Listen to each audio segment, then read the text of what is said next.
যেমনি হোক জিততে হবে, মনোবল হারালে চলবে না। রকি তুই আগে।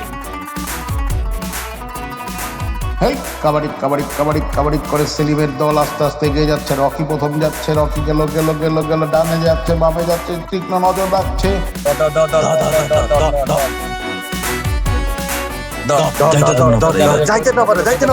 ও মায়ে কি হলো, ঝাঁপিয়ে পড়েছে অমিত্রা, রেখে দিল ইস, ধরা খেয়ে গেল, বের হইতে পারলো না। ঠিক আছে ঠিক আছে, দেখতেছি দেখতেছি। পারলো না রকি। দক্ষিণ পাড়ায় গিয়ে দেখা যাক কি হয়। এবার দক্ষিণ পাড়া থেকে মানিক ছুটে চলেছে সেলিমের এখানে। সেলিম তীক্ষ্ণ নজর রেখেছে, বাজ পাখির মতো নজর। দেখা যাক কি হয়, কি ঘটবে, কি ঘটবে।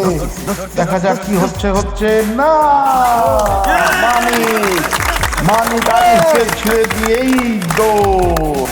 আরেকটি পয়েন্ট পেল দক্ষিণ পাড়া সিমলা।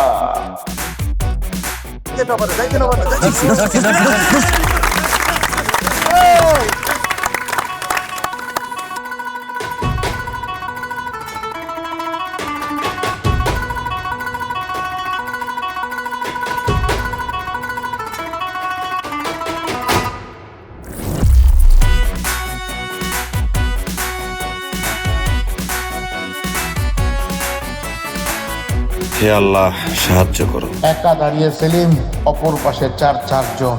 এবার কি সেলিম পারবে উত্তর পাড়াকে জয়ী করে দিতে?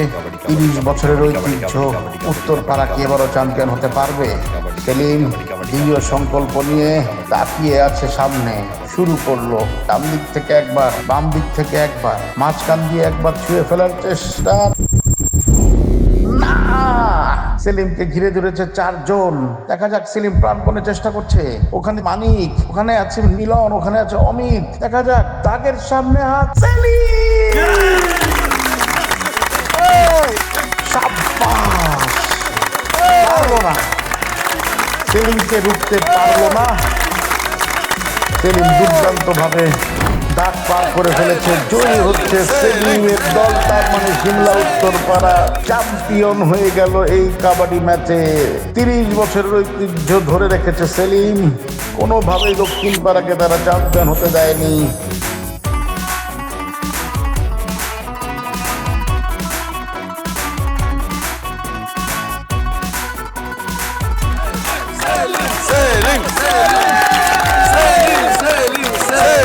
তোমাদের খেলা আমার অনেক ভালো লাগছে।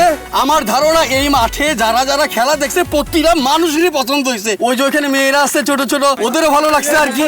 শিমুলিয়া গ্রামের মুখ উজ্জ্বল করছো।